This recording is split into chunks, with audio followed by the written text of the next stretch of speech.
अस्सलाम वालेकुम दोस्तों। मेरा नाम है हैदर अली और आप देख रहे हैं अली फैक्ट हाउस। दोस्तों, आप सबने अपनी लाइफ में बहुत सी मूवीज़ देखी होंगी। बहुत से लोगों को action movies, horror movies, romantic movies या फिर साइंस फिक्शन मूवीज़ पसंद होती हैं। मगर इन सब में से सबसे अलग और unique concept science fiction movies का होता है, जिसमें मिस्ट्री, सस्पेंस और न्यू साइंस कॉन्सेप्ट्स को शामिल किया जाता है। ऐसी एक साइंस फिक्शन मूवी को मैं आज एक्सप्लेन करूंगा, जिसका नाम है 2067। ये एक ऑस्ट्रेलियन मूवी है जो कि वक्त में सफ़र यानी कि टाइम ट्रैवल, लूप होल्स और मिस्ट्री पर बनाई गई है। मूवी स्टार्ट होती है तो दिखाया जाता है कि इस वक्त 2067 ईयर चल रहा है और जहां पर फ्यूचर में अर्थ पर कोई भी जंगल या दरख्त नहीं बचा है। जी हाँ, आपने बिल्कुल सही सुना। जंगलात में आए दिन आग लगने और डिफॉरेस्टेशन की वजह से अमेज़न का जंगल तक भी तबाह हो गया है। क्लाइमेट चेंज की वजह से हर जगह तबाही मची हुई थी और जगह जगह जलजले आ रहे थे। फ्लड्स और हीट वेव्स जनरेट हो रही थी। काफ़ी मुल्क इसी वजह से तबाह हो चुके थे और इन सब चीज़ों का बुरा असर ये हुआ था कि अर्थ पर लोगों को ऑक्सीजन की कमी होने लगी क्योंकि दरख्त ही नहीं बचे थे। इसीलिए क्रोनिक ओरपी नाम की एक कंपनी ने आर्टिफिशियल ऑक्सीजन बनाई जिसे बेचकर वो पैसे कमा सकें। लेकिन वो ऑक्सीजन भी किसी काम का नहीं था। इस ऑक्सीजन की वजह से एक नया पेंडेमिक आ जाता है और इस ऑक्सीजन की वजह से लोग मरने लगे थे। नेक्स्ट सीन में हम ईथन और इसके दोस्त जूड को देखते हैं, जो कि इसी कंपनी क्रोनिक ओआरपी के ही माइन वर्कर्स थे। इस कंपनी का अंडरग्राउंड न्यूक्लियर कोर सिस्टम था। इस जगह पर ये दोनों वर्कर काम करते थे। ईथन की एक वाइफ थी जेंटी। इसको भी इसी आर्टिफिशियल ऑक्सीजन की वजह से इन्फेक्शन हो गया था और शायद वो भी जल्द ही मरने वाली थी। एक दिन जब जूड और ईथन काम कर रहे थे, तभी इसी कंपनी के मालिक सीईओ रेजिना जैक्सन ईथन को बुलाकर कहती हैं कि अर्थ पर अब इंसान जल्द ही इस पेंडेमिक की वजह से मरने वाले हैं।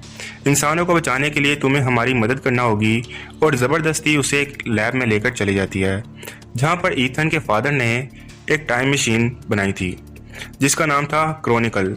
अपने मरने से पहले इस टाइम मशीन को उसके डैड ने बनाया था। रेजिना बताती है कि इस मशीन के फर्स्ट ट्रायल में उन्होंने एक रेडियो वेव सेंड किया था, ये चेक करने के लिए कि दूसरी साइड में क्या है। तो पता लगा कि ये रेडियो वेव 407 साल फ्यूचर में बाउंस होकर वापस रिसीव हुआ, लेकिन चेंज होकर, और इससे पता चला कि फ्यूचर में ऑक्सीजन की कोई कमी नहीं थी और किसी ने वहां से इन वेव्स को वापस सेंड किया था। ये सुन के ईथन चौंक जाता है कि 407 साल बाद लोग कैसे जिंदा हैं। ये सुनकर जीना बताती है कि जिन लोगों को हमारा मैसेज मिला था, इन लोगों को शायद ऑक्सीजन के पेंडेमिक का इलाज मिल गया होगा और वही लोग हमारी मदद करेंगे। इसके बाद वो ईथन को फ्यूचर का एक मैसेज दिखाती है। इस मैसेज में लिखा था सेंड ईथन वाइट, यानी ईथन को टाइम ट्रैवल करके फ्यूचर में जाना था। इन लोगों से इस बीमारी की वैक्सीन लेनी थी और फिर वापस आना था। लेकिन ये जीना और इसकी टीम के पास कोई भी प्लान नहीं था, यानी ईथन को एग्जैक्टली किससे मिलना था, किससे वैक्सीन लेनी थी और इस वक्त में वापस कैसे आना था, इसके बारे में किसी को कुछ भी पता नहीं था। यानी यह सब काम अंधेरे में तीर मारने जैसा था। इसीलिए ईथन ये सब कुछ सुनकर गुस्सा हो जाता है और मना कर देता है, क्योंकि ईथन जब खुद 8 साल का था तब इसके फादर भी इसे ऐसे ही छोड़ के किसी मिशन के पीछे चले गए थे और सेम चीज ईथन दोहराना नहीं चाहता था। और फिर हम बैकग्राउंड में ईथन का बचपन देखते हैं। जब वो 8 साल का था तब इसकी बर्थडे पे इसके डैड ने इसे एक बॉक्स गिफ्ट किया था। वो बॉक्स खोलने से पहले वो इसे बताते हैं कि तुम काफी इंपॉर्टेंट इंसान हो, तुम आगे जाकर साइंसमैन बनने वाले हो, और इसे इस बॉक्स में हाथ डालकर गिफ्ट खोलने के लिए कहते हैं। इस बॉक्स में हाथ डालते ही अचानक से एक रिस्ट बैंड इसके हाथ पर लॉक हो जाता है और इसमें एक रेड लाइट ब्लिंक करने लगती है। काफी खून बहने लगा था और दर्द की वजह से ईथन रोने लगता है। इसकी माँ आकर इसे संभालती है और तभी इसके डैड इसे छोड़कर चले जाते हैं और इसकी माँ भी बाद में मर जाती है। अब यही सारी हिस्ट्री वो दोहराना नहीं चाहता था और मना कर देता है। मगर रात को इसका दोस्त जूड इसे समझाता है और इसकी वाइफ जेंटी भी एक आखिरी होप के तौर पर इसे जाने के लिए कन्विंस करती है। अब वो जेंटी से वादा करता है कि मैं वापस आऊँगा तुम्हारी डिसीज की वैक्सीन लेकर, और फिर वहाँ से वो चला जाता है। नेक्स्ट डे लैब में इसे ब्रीफिंग दी जाती है और आर्ची नाम का एक एआई डिवाइस दिया जाता है। इसका दोस्त इसे गुड बाय कहता है और फिर वो टाइम मशीन में बैठकर चला जाता है। काफ़ी मुश्किलात के बाद वो एक अनजान जंगल में लैंड करता है। ये जगह बिल्कुल ही अलग थी। हर जगह दरख्त, घास और नदी, देखने में जगह बहुत ही ज़्यादा खूबसूरत लग रही थी। लेकिन लैंड करने की वजह से ईथन का सूट जल जाता है और थोड़ा ही आगे चलने पर इसे एक जगह नजर आती है और इस जगह के साइड में एक इंसान का ढांचा पड़ा हुआ था जिसके सर पर गन शॉट का निशान था और इसके सूट पर नाम लिखा था और वो नाम था ईथन। इसके रिस्ट पर सेम वैसा ही बैंड था लेकिन ग्रीन था।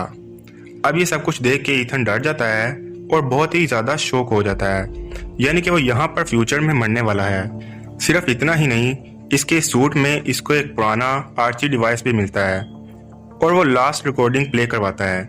इस रिकॉर्डिंग में 2 लोग थे और वो दूसरा आदमी ईथन को मार डालता है। अब ईथन काफी ज्यादा डर जाता है और पैनिक होने लगता है और दोनों आर्ची डिवाइस को अपने सूट के जरिए वो रिचार्ज करता है और इसे अचानक एक सिग्नल मिलने लगता है। अब सिग्नल कहाँ से आ रहा था वो हमें आगे पता चलेगा। वो दिन भर काफी परेशान रहता है, इसे कुछ पता नहीं चलता और रात हो जाती है। रात में वो आग जलाता है और इसे कुछ फ्रूट मिलते हैं। वो इन फ्रूट्स को खाने लगता है और इन फ्रूट की वजह से इसे पॉइजन हो जाता है। इसकी हालत खराब हो जाती है। आसपास बारिश होने लगती है, तूफान आने लगता है और तभी एक अनजान आदमी आकर इसकी छाती में चाकू घुसा देता है। थोड़ी देर बाद जब ईथन को होश आता है तो पता चलता है कि वो आदमी इसका दोस्त जूड है। इसने उसे एड्रेनल दिया था क्योंकि पॉइजन की वजह से इसका हार्ट रुक गया था। बिल्कुल सही वक्त पर जूड यहाँ कैसे पहुंच गया? क्योंकि लैब में इलेक्ट्रिसिटी काफ़ी लिमिटेड थी। यही सारे सवाल वो सोच रहा होता है। इस बारे में भी हमें कहानी के अगले हिस्से में पता चलेगा। अगली सुबह आर्ची डिवाइस से जो उनको सिग्नल मिल रहे होते हैं वो इनको फॉलो करते हैं और एक जगह पर पहुंच जाते हैं जहां पर एक कैमरा ईथन को स्कैन करके डोर ओपन करता है। अंदर मशीन्स चलने लगती हैं और अचानक से ईथन के रिस्ट बैंड को कुछ कनेक्ट होता है और बैंड के अंदर से खून निकलने लगता है। इससे मशीन डीएनए स्कैन करती है और ईथन की आइडेंटिटी रिवील करती है और ये पूरी मशीन ओपन हो जाती है। तभी इसके बैंड की लाइट भी ग्रीन हो जाती है। दोस्तों, ये एक लैब थी और सामने वैसी ही सेम लैब थी जहाँ से वो आया था। ये देख के जूड खुश हो जाता है कि इन्हें वापस जाने का रास्ता मिल गया है। लेकिन वो लोग कहाँ हैं जो हमें वैक्सीन देने वाले थे? क्योंकि यहाँ पर तो किसी इंसान का नामो निशान नहीं था। ये सब सवाल ईथन के जहन में घूम रहे थे और वो अंदर ही अंदर पैनिक हो रहा था क्योंकि इसे पता था कि वो ढांचा इसी का था और वो मरने वाला है। इसी दौरान कुछ आवाज आती है और जूड अपनी पॉकेट से गन निकालता है, यानी इसके पास गन थी। अब यहाँ पर ईथन इस मशीन के लॉक जोन करता है, लेकिन जूड इसे बार बार लॉक जोन करने से रोक रहा था। फिर लॉक्स ऑन होते ही ईथन को इसके डैड के होलोग्राम व्यू के जरिए इस जगह के बारे में पता चलता है और मूवी का फर्स्ट प्लॉट यहाँ पर रिवील होता है। ईथन का डैड रिचर्ड अपने पहले एक्सपेरिमेंट पर कहता है कि इनको हिग्स बोसन यानी कि गॉड्स पार्टिकल फील्ड की डिस्कवरी हुई है, जिसके थ्रू ये लोग टाइम मशीन बना रहे हैं और गॉड्स पार्टिकल को यूज करके रिचर्ड कोई भी चीज फ्यूचर में बेच सकता है। और इनके पास already underground atmospheric monitoring station था जो कि फ्यूचर में इस वक्त तक ऑपरेट करता रहेगा जब तक इन्हें सांस लेने के लिए ताज़ा ऑक्सीजन न मिल जाए। दोस्तों, यहाँ पर उन्होंने इसी गॉड्स पार्टिकल के जरिए एक वार्म होल क्रिएट किया था और जिस जगह पर ईथन खड़ा है ये वही जगह थी जहाँ से ईथन आया है, लेकिन 407 साल फ्यूचर में। रिचर्ड के पहले एक्सपेरिमेंट में वो रेडियो वेव पैकेज सेंड करते हैं और इस एटमॉस्फेरिक मॉनिटरिंग स्टेशन के थ्रू इन्हें फ्यूचर में ऑक्सीजन की मौजूदगी के असरात मिलते हैं। वो बहुत खुश होते हैं। दोस्तों, फ्यूचर का ये ईयर था 2474। इस वक्त अर्थ इंसानों के रहने के काबिल बन गई थी, लेकिन इसके साथ साथ इन्हें एक और मैसेज मिलता है जिसमें लिखा होता है सेंट ईथन वाइट। अब ये मैसेज देख के रिचर्ड चौंक जाता है कि फ्यूचर में ऐसे कौन से लोग हैं जिन्हें ईथन चाहिए और क्यों। तभी पावर प्लांट की एनर्जी चली जाती है और लोग बंद हो जाते हैं और वहां के अंडरग्राउंड न्यूक्लियर कोर में फेलियर आ जाता है। अगर पावर फील्ड को रिकनेक्ट नहीं किया तो न्यूक्लियर एक्सप्लोजन होगा। अब ईथन और परेशान हो जाता है कि वो लोग कहाँ हैं जिन्होंने मुझे बुलाया और वो वैक्सीन कहाँ है और मैं भी मरने वाला हूँ। इस सब का क्या मतलब है? जूड किसी तरह से इसे समझाता है और ये लोग कोर सिस्टम को रिपेयर करने जाते हैं। अब जब ये लोग बाहर की चीजें एक्सप्लोर करते हैं तब इन्हें इस शहर का नज़ारा दिखाई देता है। दोस्तों, सारे इंसान ऑक्सीजन ना मिलने की वजह से मर गए थे। इनके ढांचे वैसे ही पड़े थे। ईथन को एक जगह पर अपनी वाइफ की भी चीजें मिलती हैं। अब ये सब देख के वो रोने लगता है कि इसे वैक्सीन नहीं मिली और वो मिशन में फेल हो गया है। सारे इंसान मर गए हैं और वो डिप्रेस होके बैठ जाता है। और अब तक जो जूड ईथन को समझा रहा था वो अचानक ईथन को गन पॉइंट पर रखता है और कहता है कि अभी न्यूक्लियर पावर पॉइंट चलो। तभी यहाँ पर ईथन इसे वो लास्ट रिकॉर्डिंग दिखाता है और कहता है कि शायद तुम ही वो हो जो मुझे मारने वाले हो। बेहतर है कि तुम मुझे अभी मार डालो क्योंकि मैं मिशन में वैसे ही फेल हो चुका हूँ। जूड अभी ये देख के शॉक हो जाता है क्योंकि ईथन इसके छोटे भाई जैसा था, लेकिन फिर भी इसे गुस्सा आ रहा था कि ये बार बार डिप्रेस क्यों हो रहा है और इसीलिए वो इसे ब्लैकमेल करके पावर पॉइंट ले जाता है। दोनों मिलकर पावर पॉइंट को ठीक करते हैं और लैब में वापस आ जाते हैं। फिर ईथन दोबारा लॉक चेक करने लगता है और जूड इसे मना कर रहा था, इसीलिए ईथन इसे एक जगह पर लॉक कर देता है और फिर अपने डैड का आखिरी लॉक देखता है। तब मूवी का मेन प्लॉट रिवील होता है। दोस्तों, रिचर्ड ने ईथन को वो रिस्ट बैंड इसीलिए लगाया था क्योंकि इसी ने वो मैसेज पढ़ा था कि सेंड ईथन वाइट, और इसने फ्यूचर की टाइम मशीन ईथन के डीएनए से लॉक कर दी थी। लेकिन बैंड देने के बाद वो जब अपनी फैमिली को छोड़ के वापस आता है तब वो काफ़ी पछताता है कि इसे ऐसा नहीं करना चाहिए था। इसलिए वो आखिरी बार अपनी वाइफ को कॉल करके कहता है कि तुम ईथन को इसी जगह ले आओ जहाँ पर हम पहली बार मिले थे। मगर जब ईथन और इसकी वाइफ इस जगह पर पहुँचते हैं तो लैब में फ़ोन कॉल के बाद रेजिना और जूड वहाँ पर आ जाते हैं। जी हाँ, जूड रेजिना के साथ मिला हुआ था और यहाँ पर रेजिना के प्लान का पता चलता है कि इसे बस टाइम मशीन बनानी थी जिसके थ्रू वो खुद और अपने गिने चुने लोगों को लेकर फ्यूचर में चली जाएगी। और इसके मुताबिक इंसान अर्थ के लिए वायरस जैसे हैं जो कि अर्थ को तबाह कर रहे हैं। एक बार इंसान खत्म हो गए तो अर्थ खुद को आस्ता आस्ता ठीक कर लेगी। कीड़े मकोड़े, जानवर, पौधे उगने लगेंगे। लेकिन ये सब होने के लिए इंसान को अर्थ से ख़त्म करना ज़रूरी है। इसलिए वो फ्यूचर से कोई वैक्सीन ढूंढने वाली नहीं थी। इसे बस ये देखना था कि फ्यूचर में अर्थ इंसानों के रहने के काबिल है या नहीं, जो कि इसे फर्स्ट एक्सपेरिमेंट के बाद पता चल जाता है। और इसलिए वो प्लान बनाती है कि इंसान अब मरेंगे तो ही 407 साल बाद ये प्लैनेट रहने के काबिल बनेगा। इसीलिए हम सीधा कुछ लोगों को लेकर 407 साल बाद फ्यूचर में जम मारेंगे। ये सुन के रिचर्ड इसे मना करता है क्योंकि इसने ये टाइम मशीन वैक्सीन ढूंढने के लिए बनाई थी और फ्यूचर की मशीन ईथन के डीएनए से लॉक कर दी गई है। ये बात वो रेजिना को बताता है। इसीलिए रेजिना रिचर्ड को मार देती है और जूड को ऑर्डर देती है कि छोटे ईथन की परवरिश तुम्हें करनी है जब तक वो बड़ा नहीं होगा। बड़े होने के बाद इसे फ्यूचर में जाकर मशीन अनलॉक करनी है। लेकिन तभी इसका एक साइंटिस्ट कहता है कि फ्यूचर की जो मशीन है इसमें इनफ पावर नहीं होगी।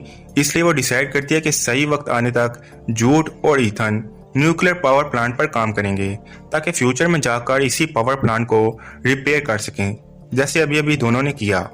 अब लैब में एक टाइमर चल रहा था। टाइम आते ही वो पोर्टल ओपन होगा और रेजिना अपने लोगों को लेकर आएगी। लेकिन इससे पहले जूड ईथन को मारने वाला था। लेकिन जो पहला टाइम लूप था इसमें तो ईथन ने जूड को मार दिया था, इसलिए वो ढांचा वहां पर पड़ा हुआ था। अब ये सारी सिचुएशन क्लियर हो रही थी। अब पोर्टल ओपन होते ही रेजिना अपने लोगों को लाने के लिए तैयारी कर रही होती है, मगर वहां फ्यूचर में ईथन और जूड की काफी बुरी लड़ाई होती है। सेम जैसे इस रिकॉर्डिंग में जो बातें की थी वही सब बातें अब वो कर रहे थे। लेकिन इस लूप में ईथन जूड का माइंड चेंज करने के लिए एक ट्राई करता है और इसे कहता है आई बिलीव इन यू, मुझे तुम पर यकीन है।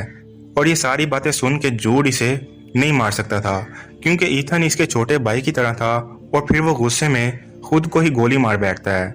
अब दोस्तों, इस लूप में चीजें बदल जाती हैं और सब कुछ चेंज होने लगता है। ईथन की जगह जूड मर जाता है। अब सब कुछ ईथन के हाथ में था। तभी इसके कंप्यूटर पर इसे डैड का फर्स्ट मैसेज रिसीव होता है जो कि उन्होंने ऑक्सीजन लेवल चेक करने के लिए भेजा था। अब इसे समझ आती है कि जो मैसेज भेजा गया था फ्यूचर से वो किसी और ने नहीं बल्कि ईथन ने खुद भेजा था। ये समझने के बाद वो सेम मैसेज सेंड करता है कि सेंड ईथन वाइट, और ये मैसेज इसके डैड ईयर 2067 में रिसीव करते हैं और पूरा लूप सर्कल रिपीट होता है। अब वो पोर्टल ओपन हो जाता है, मगर उसे समझ नहीं आती कि मैं प्रेजेंट में वापस चला जाऊं क्योंकि यहाँ पर तो कोई भी वैक्सीन नहीं है, मैं क्या करूं। अब नेक्स्ट सीन में रेजिना देखती है कि पोर्टल ओपन हो गया है और इनके पास एक ही शॉट था सब लोगों को बेचने के लिए। लेकिन तभी इसे एक सिग्नल मिलता है कि फ्यूचर से कोई वापस आ रहा है। वो समझती है कि शायद ईथन वापस आ रहा है और वो गार्ड को ऑर्डर देती है कि इसे आते ही शूट कर दिया जाए। और तभी मशीन से कुछ बाहर आता है और बहुत ज्यादा खौफनाक धमाके के साथ मशीन शट डाउन हो जाती है। जब रेजिना थोड़ा गौर करती है तो वो काफ़ी हैरान हो जाती है कि मशीन से कोई ईथन नहीं बल्कि काफ़ी साल पहले नापैद हो चुके ख़ास किस्म के दरख्त भेजे गए थे जो कि ऑक्सीजन पैदा करने के काम आएंगे। तो दोस्तों यही इलाज था इस वायरस का कि अगर इन्हें अर्थ पर लाइफ को बचाना है तो दरख्त और पौधों को लगाना होगा। और यहाँ फ्यूचर में भी ईथन टाइम मशीन बंद कर देता है। अब दोस्तों प्रेजेंट में भी इंसान बच सकते थे और यहाँ लैब में ब्लास्ट होने की वजह से ये खबर मीडिया तक पहुँचती है और सबको रेजिना का प्लान पता चल जाता है। फिर पुलिस इसे गिरफ्तार कर लेती है और फिर इन्हीं एक्सटिंक्ट पौधों को लगाकर अर्थ को दोबारा इंसानों के रहने के काबिल बनाने की कोशिश की जाती है। फिर ईथन की वाइफ जेंटी को भी इसके घर को ऑक्सीजन बनाने के लिए यूनिक प्लांट्स की डिलीवरी होती है जैसा कि ईथन ने वादा किया था। अब प्रेजेंट में चेंजेस की वजह से फ्यूचर पूरा बदल चुका होता है। फिर ईथन अपने टाइम में देखता है कि पहले जहां इंसानों के ढांचे पड़े थे वहां इंसानों के बचने की वजह से एक बहुत खूबसूरत शहर बन गया है जहां पर हर जगह सब्जा ही सब्जा है। तो दोस्तों ये थी आज की मूवी 2067। मगर दोस्तों क्या आपने गौर किया कि अगर फ्यूचर की टाइम मशीन ईथन के डीएनए से लोग थी तो ईथन कैसे टाइम ट्रैवल करके फ्यूचर में चला गया? क्योंकि टाइम ट्रैवल करने के लिए प्रेजेंट और फ्यूचर दोनों साइड पर मशीन ओपन होना जरूरी था। आप इस बारे में क्या सोचते हैं? अपनी कीमती राय का इजहार मुझे कमेंट सेक्शन में जरूर कीजिएगा। उम्मीद करता हूँ कि आपको ये वीडियो पसंद आई होगी और काफ़ी इंटरेस्टिंग लगी होगी। और अगर आप किसी और साइंस फिक्शन मूवी का रिव्यू या एक्सप्लेनेशन देखना चाहते हैं तो मुझे कमेंट सेक्शन में जरूर बताइएगा। अब मैं आपसे मिलता हूँ एक नई वीडियो में नए टॉपिक के साथ। तब तक के लिए अपना बहुत सारा ख्याल रखिएगा। अल्लाह हाफिज़।